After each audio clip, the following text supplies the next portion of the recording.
Bonjour, dans cette vidéo je vais corriger l'exercice 5 du TD10. La problématique de cet exercice, c'est à partir de faire une carte du monde, donc quelque chose de plan, à partir de quelque chose qui est sur une sphère, la Terre. Et donc, allez, donc ça c'est, on va dire c'est la Terre. C'est à peu près rond.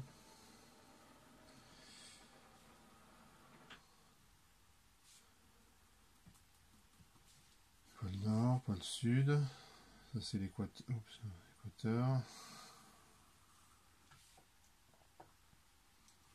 Donc ça fait un truc comme ça. Et si on prend le méridien de... je crois que c'est celui qui passe par Paris. Allez, prenons. Paris est là. Ça correspond à une longitude qui vaut 0 degré. Alors la longitude et la latitude, donc bon, vous savez déjà un peu ce que c'est. Hein. La latitude, c'est cet angle-là. Ça, c'est le centre de la Terre. Et la latitude, c'est un angle que je note lambda, qui est ici. Et la longitude, et ben si je prends, alors ici elle est nulle, donc du coup je vais prendre un autre point sur la surface de la Terre pour avoir quelque chose de non nul. Disons, je vais prendre Moscou, qui est à peu près par là. Donc la latitude de Moscou, ce serait ici. Et la longitude, que je note phi, ce serait là. Donc la latitude, c'est entre moins 90 et 90 degrés, et la longitude, c'est 360 degrés pour faire un tour. Et mon objectif, c'est de faire une carte, un truc qui ressemble à ça. Voilà, quoi, un truc plan. Où je vais représenter ce qu'il y a sur la surface de la Terre. Et on se rend compte que on ne peut pas tout avoir. C'est-à-dire que si vous voulez avoir conservation des angles, par exemple, c'est le premier choix qui est proposé dans l'exercice. Ce genre de carte serait utilisé par des navigateurs. Hein, quand vous êtes au milieu de l'océan et que vous avez très peu d'indications de là où vous êtes, vous avez quoi à disposition? Là, je parle d'une époque qui révolue, bien sûr. Mais on va dire que vous n'avez qu'une boussole, hein, et un sextant pour savoir où vous êtes. Et bien, lorsque vous fixez un cap, vous le fixez par rapport aux normes magnétiques, par exemple. Et donc, il vous faut des cartes qui soient adaptées. C'est-à-dire que vous n'ayez pas trois pages de calcul à faire pour savoir comment vous vous déplacez. Et donc ça, c'est un premier choix. Mais quand vous faites ce choix-là, on va se rendre compte que ça déforme énormément la forme des différents pays. Le Groenland, il va apparaître immense, plus grand que l'Afrique. L'Antarctique, pareil, apparaît absolument immense, alors que c'est en vrai sur la Terre tout petit. Donc il faut faire un choix, hein, pour passer d'une sphère à un plan. On ne peut pas le faire sans sacrifier quelque chose. Le deuxième choix, donc c'est dans un deuxième temps qui sera proposé, c'est on veut que ça conserve les airs. C'est-à-dire que la surface d'un pays soit la même en vrai et sur la carte. Donc ça c'est un autre choix. Et si vous faites ce choix-là, par contre, vous ne respectez plus les angles. Donc c'est le genre de carte qui ne pourrait pas être utilisable en navigation. Parce que là, vous retrouveriez jamais au niveau des angles. Donc je vais commencer par le premier choix. Au niveau des notations, ça c'est important.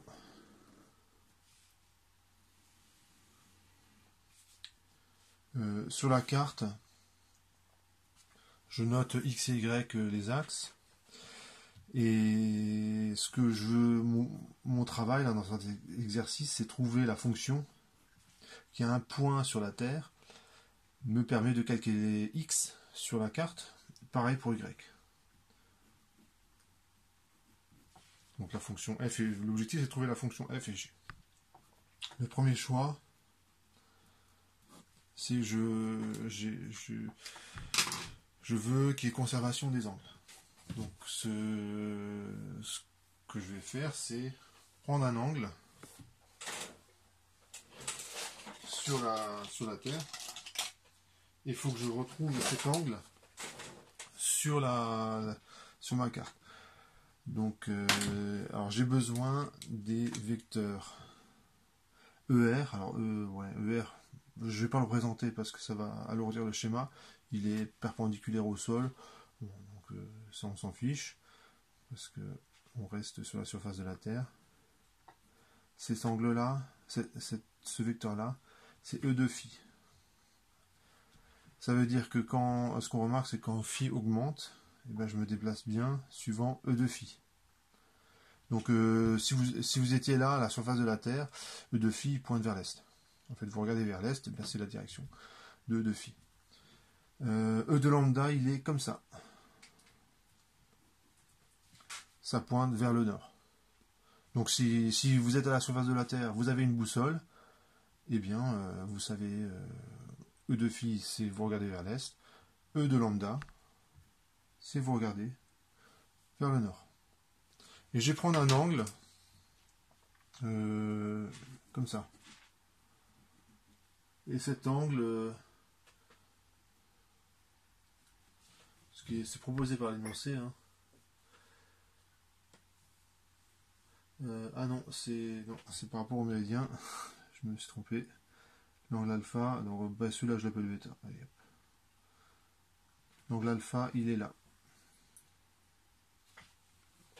Donc l'alpha, il est là. Et il faut que je retrouve cet angle sur ma carte. Donc j'avais dit que c'était Moscou. Donc Moscou, il serait ici sur la carte.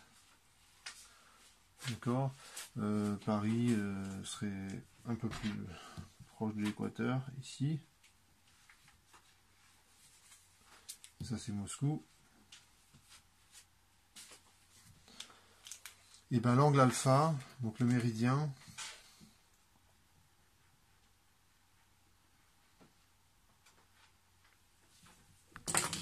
l'angle alpha, il faudrait que je retrouve.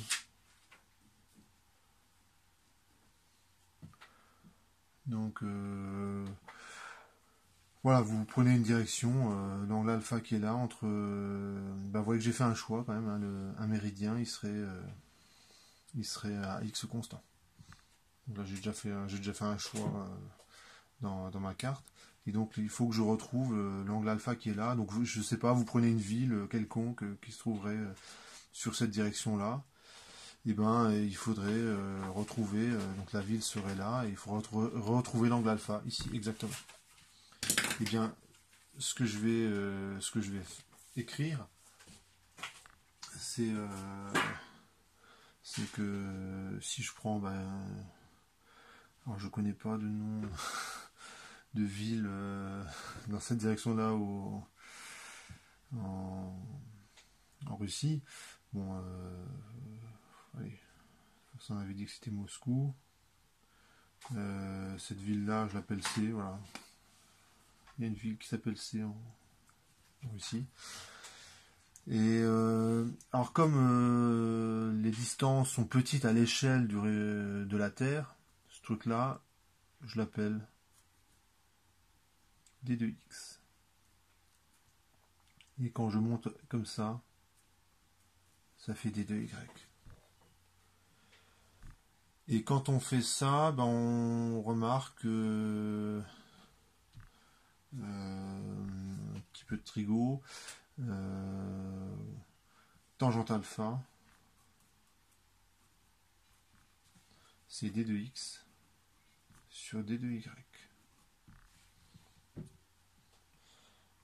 Ça c'est quand je regarde ce schéma. Donc je le fais en plus grand le schéma. On voit pas très bien. Ça c'est Moscou. Les pointillés qui sont là, c'est les pointillés qui sont là.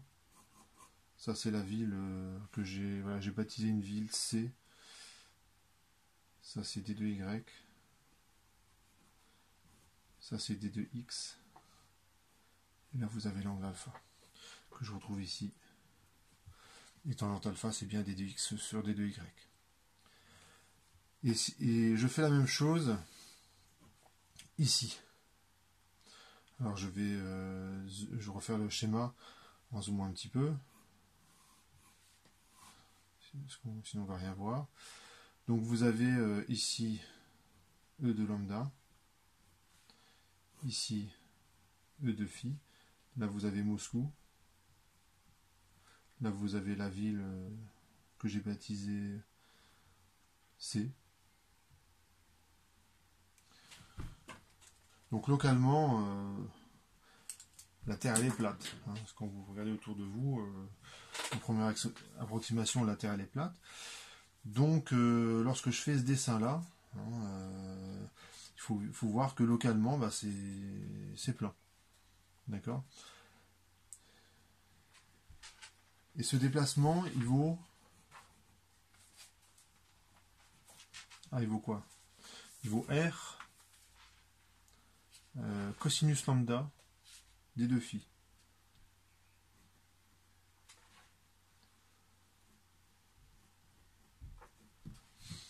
Voilà. Je reviens là-dessus dans un instant, parce que quand je dis ça, je pense que vous pouvez légitimement vous demander d'où ça sort. Et ce déplacement-là,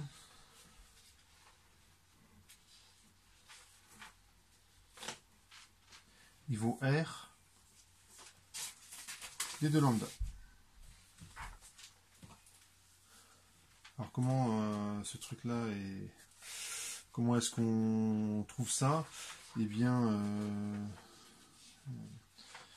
lorsque je me déplace de D2 phi, donc il faut que j'utilise les coordonnées sphériques. Alors je vous avais promis que je vous parlais pas trop des coordonnées sphériques, mais là on est un petit peu obligé.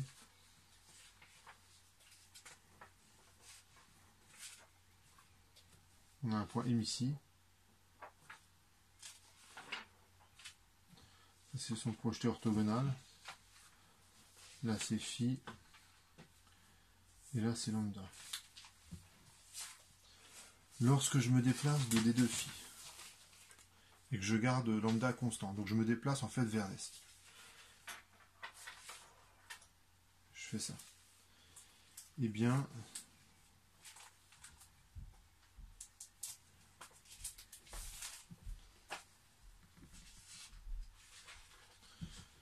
et là vous avez, j'ai augmenté l'angle D2 phi. Ben, si vous regardez la longueur qui est là, c'est exactement la longueur qui est là. Et la longueur qui est là, c'est R, enfin cette distance fois D2 phi. C'est la définition d'un angle que je suis en train d'utiliser. Hein.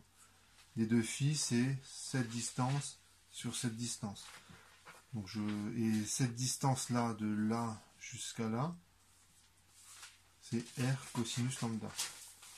Donc quand je remets tout ça ensemble, R cosinus lambda, c'est de là à là, fois D2 phi, ça donne exactement cette distance et donc cette distance. Quand je fais le déplacement, cette fois-ci,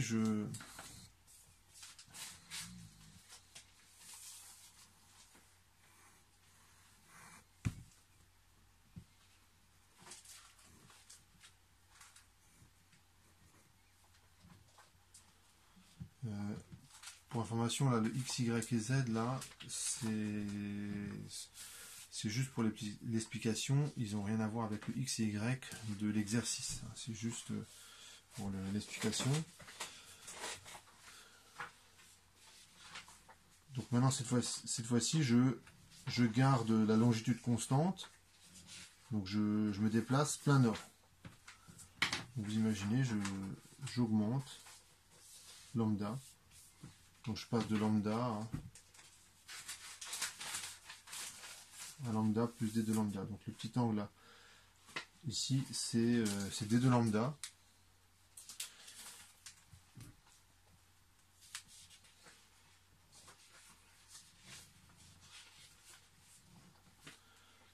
Et cette distance-là, qui est la distance qui est ici, et bien par définition, c'est le rayon de la Terre fois 2 de lambda. Donc ça donne ceci. Et donc finalement, il y a des petites flèches partout, j'ai une autre relation, c'est tangente alpha, c'est R cosinus lambda d de phi sur R d de lambda. Donc j'ai deux relations, donc je mets bien en évidence ces relations.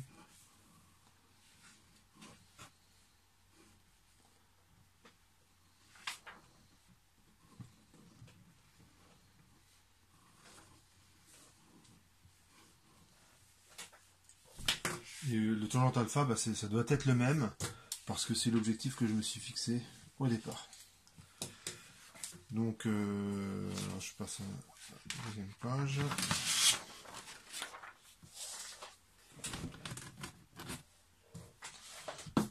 Donc on a tangente alpha, qui vaut d de x sur d de y, mais qui vaut aussi r cosinus lambda. Donc là, il y a une simplification où moi j'aurais dû la faire tout de suite. Là, c'est bien sûr le r se simplifie.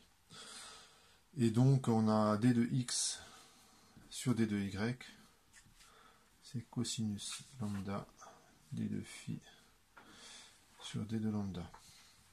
Et donc là, il y a un choix qui a déjà été fait, c'est de dire que x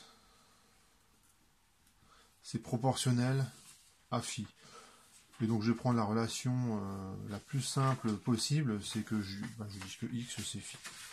Voilà, je prends comme constante de proportionnalité, je prends 1. Donc ça c'est un choix arbitraire. On aurait pu faire un autre choix, mais bon, il m'arrange en fait. Et à l'époque, c'est ce qui a été fait. Donc une fois que j'ai dit que x ça vaut phi, et ben on a une simplification, puisque x vaut phi, donc d de x ça vaut d de phi, et donc on a d de phi sur d de y égale cosinus lambda d de phi sur d de lambda. Alors je suis désolé pour la rigueur, hein, mais je fais ça, j'ai pas le droit de faire normalement, mais évidemment je me gêne pas. Et donc on a ceci, et finalement ça donne d de y sur d de lambda, c'est égal à 1 sur cosinus lambda. Donc j'encadre les résultats qui me semblent importants au fur et à mesure, hein, mais j'ai pas encore répondu à la question. Et on vous donne justement ça tombe bien, on vous donne la primitive de 1 sur cosinus lambda. Donc y.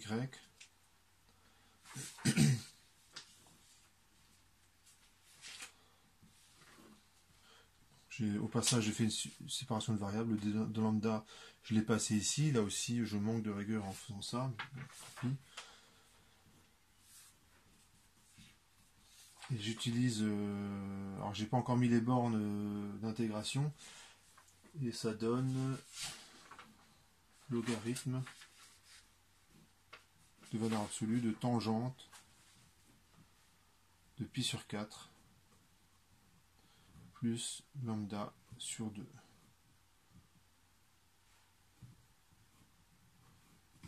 Donc maintenant, il faut que je mette les bornes d'intégration. Je prends, quand je suis à l'équateur, je vais dire que y ça vaut 0. Donc ça aussi c'est un choix.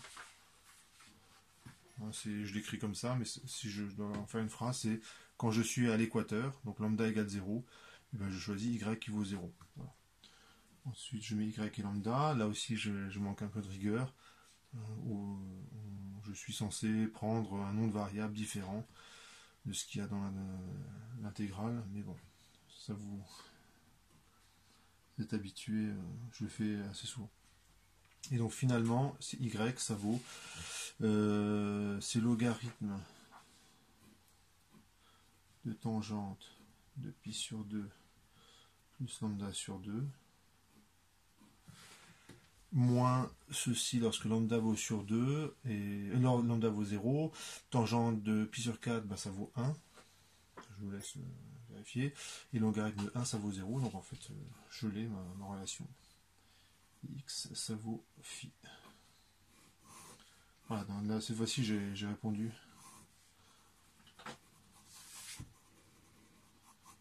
J'ai répondu à la question. Et ça vous donne le résultat qui est dans la feuille de TD. Vous avez une représentation. Et ce que vous remarquez, c'est que quand lambda s'approche de pi sur 2, c'est-à-dire que quand je me rapproche du pôle nord, ou que je me rapproche du pôle sud, dans ce cas lambda tend vers moins pi sur 2, en fait, y ça tend vers l'infini. Donc là, si vous représentez cette carte-là, il faudrait qu'elle soit infinie suivant l'axe y. Et du coup, lorsque vous rapprochez du pôle nord, petite surface sur la Terre va prendre quasiment une surface infinie sur la carte. Donc, l'avantage de cette carte, c'est que je peux faire de la navigation. Le désavantage, c'est que ça déforme complètement les surfaces. Tout ce qui est près des pôles apparaît beaucoup plus grand qu'il n'est en réalité. Donc il y a une autre représentation, donc c'est le deuxième choix, c'est-à-dire qu'on va imposer cette fois-ci que la surface soit la même sur la carte et sur la Terre. Donc cette fois-ci, le deuxième choix qui est proposé dans l'exercice, c'est conservation de la surface. Et ben je reprends le schéma, je vous le remontre rapidement. Je reprends ce résultat-là. La surface de comme à l'échelle locale, la Terre, elle apparaît plate. La surface de ce truc-là, en très bonne approximation, c'est ça fois ceci. Et c'est aussi, lorsque je suis dans la représentation plane sur la carte, je vous le montre, voilà, c'est ici, hein, le rectangle. La surface qui est là, c'est d de x fois d de y. Et la surface qui est là, c'est r cosinus lambda d de phi fois r d de lambda. Et ça doit être la même à une constante de proportionnalité près. Donc bien sûr, je prends cette constante de proportionnalité égale à 1.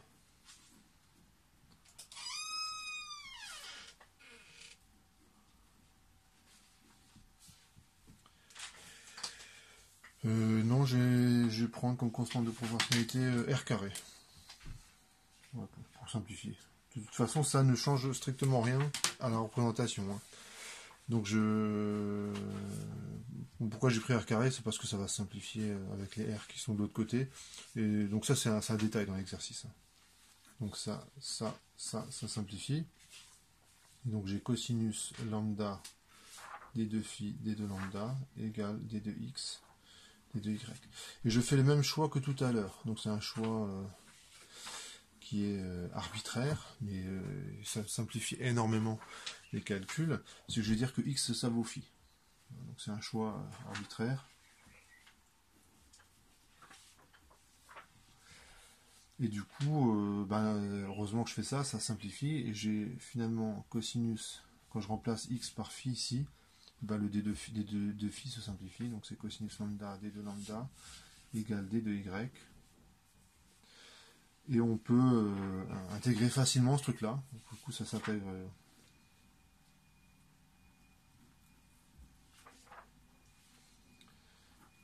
Une primitive de cosinus lambda, c'est sinus lambda.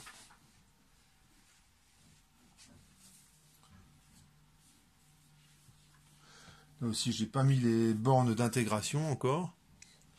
Donc je fais le même choix que tout à l'heure. Je décide que quand je suis à l'équateur, lambda est nul.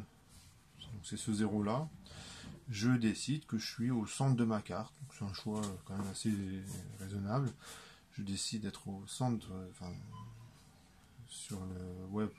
au centre de ma feuille. Donc c'est le 0 qui est là. Je suis sur l'axe des abscisses. Ici je mets lambda, là je mets y.